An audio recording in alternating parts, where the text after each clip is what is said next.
This present this presentation is about dealing with advanced learners. And I thought I should start with a definition.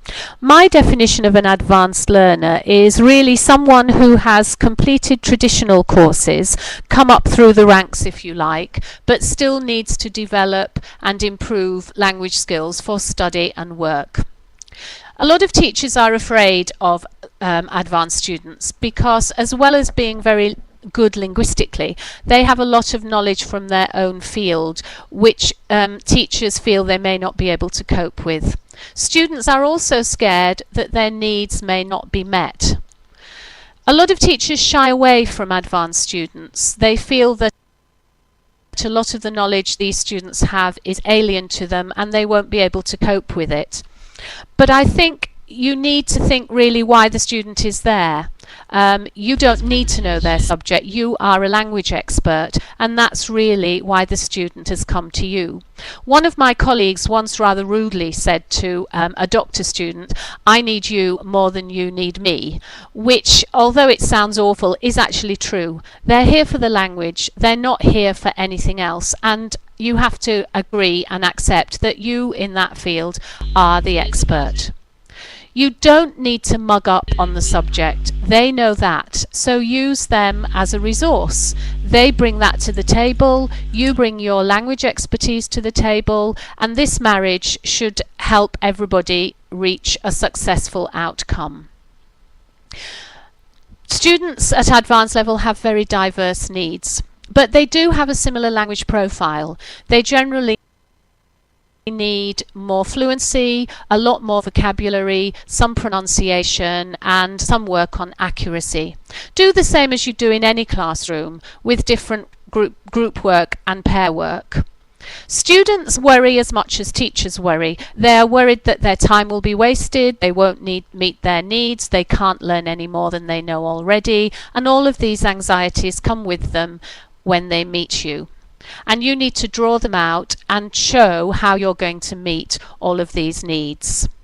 They sometimes feel that you won't be able to help them because you don't know anything about their job. You're not a doctor, you're not a scientist, but you need to show them that actually you are an expert in your field, and if they put themselves in your hands, then the success will come and that they will achieve their goals.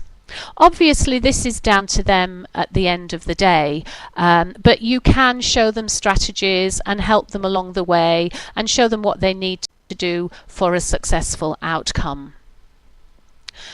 Advanced students often find when they come into the classroom that, contrary to what they thought, there is still a lot to do. There is still a big hill to climb, and they may need as much hand-holding as a beginner student, so do be prepared for this.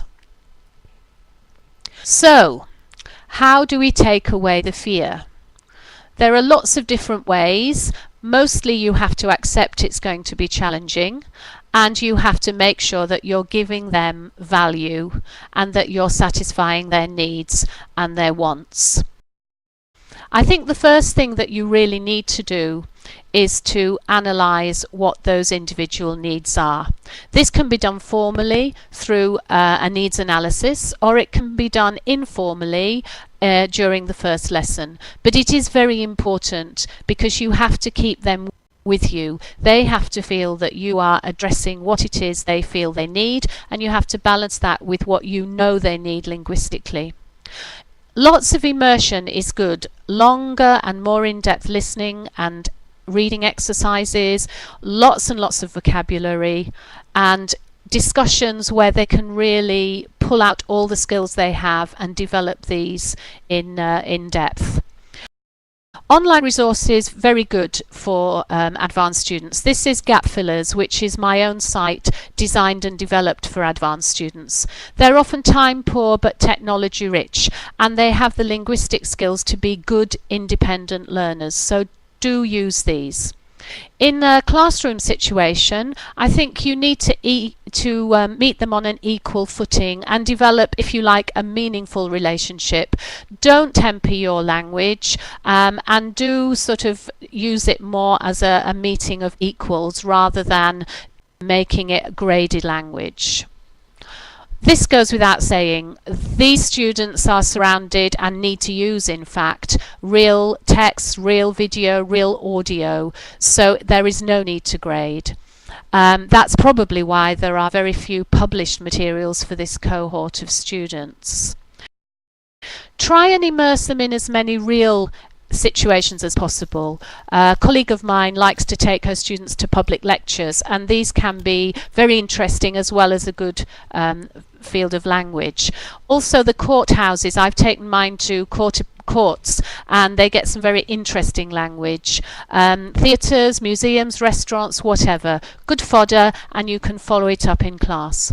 Above all, stretch them. If you stretch and challenge them, they will feel that they are learning a lot, and it will take away their fear. This should in turn empower you, and that will take away your fear. When you choose materials, I think you need to make sure that they are challenging, useful in their terms, and also meeting their needs. If they're not useful, they'll feel that they're wasting their time. Keep them working on difficult tasks so that they really feel that they're getting something from them. But above all, don't have sleepless nights. It can be a wonderful way of teaching and very, very rewarding for both sides.